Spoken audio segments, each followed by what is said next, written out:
C'est trop d'émotions tout ça. C'est trop d'émotions les amis, sincèrement. On est dans un mois où il y a énormément d'émotions, beaucoup de plaisir et le retour de beaucoup de choses et je vais vous les énoncer. Dans ce mois-là, on a le retour de l'Attaque des Titans. J'en ai fait une vidéo. On a le retour de Prison Break. Après des années et des années. Mais c'est pas le sujet. Et là, on a aussi le retour ou le début d'une chose nouvelle qui clôture une chose ancienne. J'ai envie de dire la coupure de 2 générations, la nouvelle et l'ancienne. Mais nous, on a un petit peu le bonheur de pouvoir vivre les deux. Aujourd'hui les amis, le premier épisode de Boruto. On a vu les films, on a vu ceci, on a vu cela, mais là, c'est différent. C'est l'animé qui débute. C'est quelque chose de nouveau. C'est comme si on regardait un petit peu le premier épisode de Naruto. Franchement les amis, là, on est trop bien, là.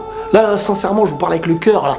Avec le cœur. Et quoi de mieux que de commencer un épisode avec un flash futur, les amis. Directement, les premières images de l'épisode, c'est clairement Boruto, d'un certain âge, bien plus adulte, un genre de Boruto Shippuden, face à un personnage assez mystérieux qui se nomme Kawaki, assez connu, à mes yeux, en tout cas de ce qu'on a pu constater, de Boruto. Et le plus choquant dans ce combat qui a l'air de commencer, c'est clairement le décor qui entoure. Tout est détruit. L'ère des shinobi touche à sa fin, comme il est dit. Et la petite phrase de Kawaki qui fait clairement polémique sur internet, c'est celle-ci. Je vais te renvoyer rejoindre le 7e Hokage, ton père Naruto. Et là, quelque part, beaucoup de polémiques, beaucoup de Naruto est mort à l'avenir, Boruto, voilà. Pour moi, aujourd'hui, rien de concret. Et on ne peut pas dire encore que Naruto est mort. Il lui est forcément arrivé quelque chose, j'imagine, mais je le vois pas encore mourir, ou du moins qu'il soit annoncé aussi vite. Alors, maintenant, il y a plusieurs options. Si Naruto est mort à l'avenir et qu'il a été annoncé directement, c'est qu'on veut vraiment faire la coupure de Naruto et de Boruto. Vraiment entamer une nouvelle histoire et peu importe ce qui se passe avec les anciens, désormais, c'est la nouvelle génération qui compte. D'un côté, c'est super, c'est vrai.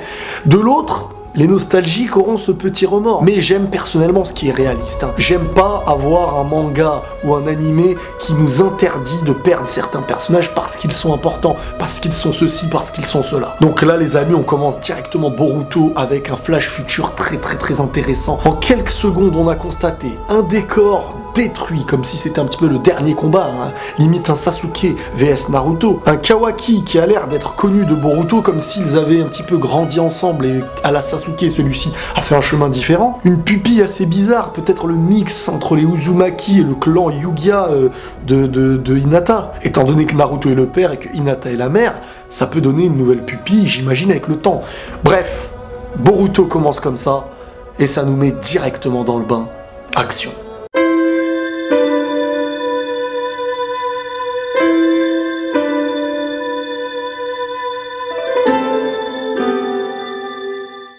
On revient dans le présent de Boruto, c'est-à-dire l'enfance. Et celui-ci, dès le début, qui se met à cavaler dans la ville, on ne sait pas vers quoi il se dirige, avec le fiston de Shikamaru qu'on reconnaît directement parce qu'il a à peu près la même tête que le papa. Donc les mecs, ils ont l'air pressés, on ne sait pas vers quoi ils se dirigent, jusqu'à ce qu'ils montent sur un train, et de ce train, ils sortent un petit burger. Donc ça marque encore le coup d'une nouvelle génération. Dans cet épisode, vraiment, il y aura la cassure de ce qui était avant face à quelque chose de nouveau maintenant. Ça tape des hamburgers, on voit un décor de la ville avec des bâtiments bien plus présents, bien plus futuristes. C'est vraiment, là, ça touche au monde actuel, à la génération que nous vivons, des hamburgers, des fast-food, des trucs comme ça. À l'époque, on était dans Naruto quand même avec un esprit bien plus dans la nature, bien plus limite château fort, j'ai envie de dire. Le fils de Shikamaru qui a dit à Boruto qu'il était censé le surveiller, il avait fait promesse à Hinata de surveiller son fils Boruto. Parce que Boruto, vous le savez tous, c'est un petit peu le délire de Naruto dans son enfance, avec un esprit rebelle, avec une vision propre à lui que personne ne peut retirer, que ce soit ses parents ou les autres. Et c'est ça qui apporte un très gros charisme et beaucoup de charme au personnage principal. On marque directement le début de l'épisode de Boruto qui est sur le train en train de regarder la statue de son père Hokage et qui lui lance clairement un défi. Il y a l'air d'avoir clairement cette séparation père-fils. En tout cas, c'est le ressenti et le malaise que Boruto peut avoir sur le moment en lui disant « Je te promets, je t'en collerai une ». Mais on va y revenir en fonction de ce premier épisode. Juste après, Boruto a fait connaissance d'un personnage qui s'appelait Denki. Denki, un petit bonhomme assez faible d'apparence qui s'est fait attaquer par des étrangers à ce moment-là. Et qui est venu à son secours pour commencer? Boruto. Il est venu, on constate directement qu'il maîtrise le Kagebushin no Jutsu, il est venu l'aider, il a combattu les autres qui l'attaquaient et il a fait un petit peu connaissance avec Denki. Denki qui se voyait être un petit peu, vous voyez les trains du début là, Boruto il a l'air de kiffer monter sur les petits convois et tout ça. Et on apprend que le Denki en fait est le fils un petit peu du chef de cette entreprise, on peut dire même le futur grand responsable de cette entreprise, donc c'est le successeur. Comme le disait Boruto, t'es tranquille, toi ton avenir il est un peu prévu. Boruto il a tellement même kiffé qu'il lui a dit est-ce que tu me feras monter dans les premiers convois prochainement quoi. Je pense et j'espère en tout cas que cette rencontre sera très importante parce qu'on est quand même dans l'une des premières rencontres de Boruto face à un étranger, face à une personne qu'il n'était pas censé côtoyer. Un petit clin d'œil, oui ou non, je sais pas, c'est les couleurs. La couleur de la première rencontre de Boruto avec Denki, c'est le bleu. Le bleu. Toujours, on dirait que le perso qui est directement peut-être rival ou ami, un petit peu comme Goku, Vegeta, Naruto, Sasuke. Il y a toujours ce petit truc bleu, je sais pas pourquoi. C'est peut-être qu'un détail, mais c'est bien de le souligner. N'oublions pas que sur le moment, on est face à deux enfants qui ont des parents très importants. Qui dit des parents très importants, quand je dis très importants, je parle d'entreprise, Hokage avec Naruto, etc. Eh ben les enfants ont cette pression des parents.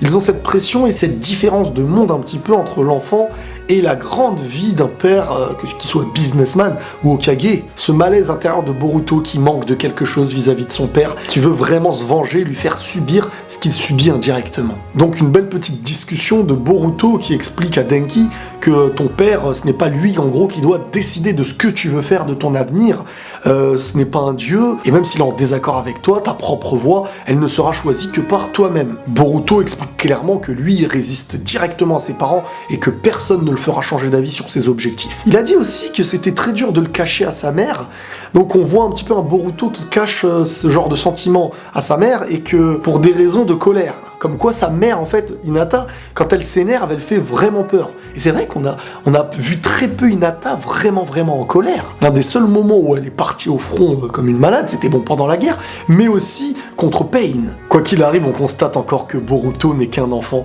avec beaucoup d'émotions à l'intérieur de lui, un monde assez rebelle vis-à-vis de ses parents. Il a clairement l'air d'être en désaccord avec la vision de ses parents et un petit peu du monde qui l'entoure pour l'instant. Comme tout enfant de roi, voyant son père avec de grosses responsabilités, il y a cette envie de fuir ce chemin. Bref, Naruto, comme je l'ai dit, n'est qu'un enfant et il fallait qu'il rentre chez lui parce qu'il était très tard. Tu peux être le rebelle que tu veux, la pression des parents, ça fait toujours peur. Et avant de partir, Boruto lâcha cette petite phrase « Denki, ne te laisse plus faire, rentre-leur dans l'art ». Une phrase qui revient assez souvent et qui va tourner dans la tête de Denki, qui indirectement, on peut le voir sur le coup, a l'air de prendre pour exemple Boruto. Enfin, il a un regard un peu admiratif même par rapport à lui. Boruto qui rentre chez lui, Hinata, sa mère, l'attendait, et il y a sa petite sœur, Himawari, qui est toute mignonne, toute chou, t'as envie de lui tirer les joues. Himawari qui est très petite, mais qui ressent très vite les sentiments, en tout cas, elle a l'air de vouloir le bien, d'être toujours heureuse avec sa famille. Dès lors qu'il y a un désaccord, tu vois directement dans son visage qu'elle est super triste. Hinata qui explique un petit peu à Boruto que demain, c'est le jour de l'académie, premier jour de l'académie pour Boruto, et qu'il fallait fêter ça et que normalement même Naruto allait venir. Mais celui-ci n'est pas venu, chose qui n'a pas choqué Boruto, qui indirectement explique que celui-ci n'est jamais présent, etc. Et Hinata s'est vu lui rappeler que quand même Naruto était l'Hokage et qu'il avait quand même des directives pour que tout le village reste en sécurité. Boruto n'était pas d'accord, il a dit on est actuellement en paix et il n'y a pas d'ennemi de qui il veut nous protéger. Sa mère lui expliqua que ça allait bien au-delà de ça. Bref, on constate dès le début vraiment dans cette histoire que Boruto et son père ne sont pas proches malheureusement. Naruto est aujourd'hui l'Hokage et il est très peu avec sa famille. Boruto le vit très mal et Boruto vraiment se sent un petit peu solitaire de son père actuellement. Pour dire, il avait même menti sur la présence de son père à son ami Shikamaru au début pour ne pas lui dire qu'il est jamais présent. Donc voilà, déjà ce qui est super, c'est que dans cet épisode-là, petit à petit, s'instaure ce climat, cette philosophie, cet esprit rebelle de Boruto, un petit peu comme Naruto à l'époque, mais non pas parce qu'il n'a personne avec lui et il cherche à trouver un petit peu de l'amitié, de l'amour, etc., mais plutôt dans un conflit de manque. Dans un manque non pas d'amitié, etc., mais plutôt dans un manque paternel. Pour lui, aujourd'hui, en tout cas, son père n'est vraiment pas un exemple, malgré que tout le monde puisse quand même le voir comme un exemple. Denki, qui est rentré chez lui, s'est vu un petit peu frappé par son père et crié dessus parce que Et premièrement, il s'est fait victimiser, et en tant que futur successeur de cette très grande entreprise, son père lui expliqua qu'il n'était pas vraiment digne et qu'il ne pouvait pas choisir une option générale, que ce soit l'académie, etc. Pour l'instant, il se faisait clairement dicter son parcours de vie par son père. Et Denki, au fond de lui, ressentait cette perdition, cette haine, cette peur, tout plein de sentiments mélangés. Et qu'est-ce qui se passe dans Naruto, et dans la vie aussi, même j'ai envie de dire, quand tu es un petit peu perdu? Quand t'es un petit peu perdu dans ta vie, eh ben tous les chemins qui viendront à toi, tu pourras les prendre. Comme t'es perdu, bah tu essayes de te raccrocher à quelque chose. Et bizarrement, il s'est passé un truc lorsque Denki est sorti de la pièce. Il y a eu un type de serpent avec une aura bizarre qui est venu le mordre. Alors, on se dit tous Orochimaru sur le moment. Orochimaru, comme à l'image de Babidi, etc., utilise directement la faiblesse d'un personnage dans un moment de faiblesse, comme avec Majin Vegeta à l'époque, pour le piquer. Et à ce moment-là, est-ce qu'il utilise sa peur? Est-ce qu'il utilise sa haine? Est-ce qu'il va la faire grandir? On verra avec le temps. On sait même pas encore d'où vient réellement ce chakra bizarre de serpent. C'est lié à Orochimaru indirectement, même si c'est peut-être pas lié directement, j'imagine en tout cas. Premier jour de l'académie, et Boruto se réveille en retard. Oui, ça y est, va falloir s'y faire avec lui de manière. Donc le voilà en pleine ville, en train de cavaler, courir, etc. Et à son habitude, il avait préparé de monter sur le train pour arriver peut-être plus vite. Lui, il est un petit peu dans cette optique, hein. Il court pas, il monte sur le convoi du train, du machin chouette. Sauf qu'en chemin, il s'est passé un truc très important pour la suite de l'histoire et pour Boruto. Il a aperçu Denki de loin, mais il l'a aperçu avec le chakra autour de lui, le chakra un petit peu malfaisant, le chakra violet du serpent qui venait de le piquer. Et comment ça se fait que celui-ci pouvait percevoir le chakra? Eh ben on a aperçu son œil droit. Il a éveillé une pupille assez bizarre qui ressemble à deux pupilles. Celle de la renaissance des morts, ils avaient le fond de l'œil noir avec le blanc de la pupille. Et ben lui c'est un petit peu ça, et ça avait l'air d'être en tout cas une pupille qui pouvait être assez puissante à l'avenir, je pense. Donc lui il s'est dit c'est quoi ça? Il s'est frotté l'œil, je sais pas, il a dû voir que ça lui faisait mal ou je sais pas quoi. Et là sa pupille est redevenue normale. Donc on a des clins d'œil par rapport à cette pupille qui va le suivre même jusqu'à l'âge adulte lorsqu'on l'a vu combattre, je sais plus comment s'appelait l'autre gars là, Kawaki. Le truc c'est que Denki là il avait l'air d'être manipulé par ce chakra qui l'entourait, en tout cas qui l'utilisait j'ai envie de dire, et il a piégé ceux qui l'avaient agressé par le passé. Il les a piégés à l'aide de plein de petits billets, il les a fait rentrer dans un wagon, et ensuite lorsque ces gens là étaient dans le wagon, il leur a fait comprendre qu'il y avait un autre wagon qui avait été envoyé jusqu'à ce que les deux se heurtent. En gros là clairement il était dans une envie destructrice. Et c'est là que Boruto est intervenu pour discuter, pour essayer de faire revenir à la raison Denki, chose que Boruto a réussi à faire. Et après plein de petites combinaisons, du Kagebushin no Jutsu, une aide de Denki, mais aussi même à la fin une entraide de ceux qui avaient agressé Denki par le passé. Une nouvelle bande de copains vient de se créer. Et c'est l'épreuve qui les a soudés. Et pendant qu'ils étaient dans l'épreuve de tout faire pour empêcher le wagon de cogner l'autre, Boruto a encore eu sa pupille qui le touchait et il avait failli perdre connaissance sur le coup même. C'est là ensuite que tous les autres se sont vus l'aider. Bref, certains wagons se sont séparés, les anciens agresseurs se sont trouvés dans un wagon et il restait Denki et Boruto dans un seul wagon qui se dirigeait un petit peu vers la statue de Naruto. Naruto qui était sculpté dans la montagne étant un Hokage désormais. En parallèle, ils étaient en train de faire l'appel à l'académie. Et il manquait bien sûr Boruto. Et au même moment, le wagon de Boruto qui arrivait pour heurter la tête de Naruto dans la statue. Voilà comment marquer le coup clairement devant tout le village et tous les futurs de l'académie.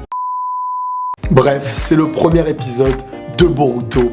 N'hésitez pas à me dire en commentaire les amis ce que vous en avez pensé, likez à fond la vidéo, abonnez-vous et réabonnez-vous car YouTube nous supprime, nous réabonne, vous supprime, donc les laissez pas faire, réabonnez-vous. Prenez tous soin de vous et on continue l'aventure, la paix sur vous.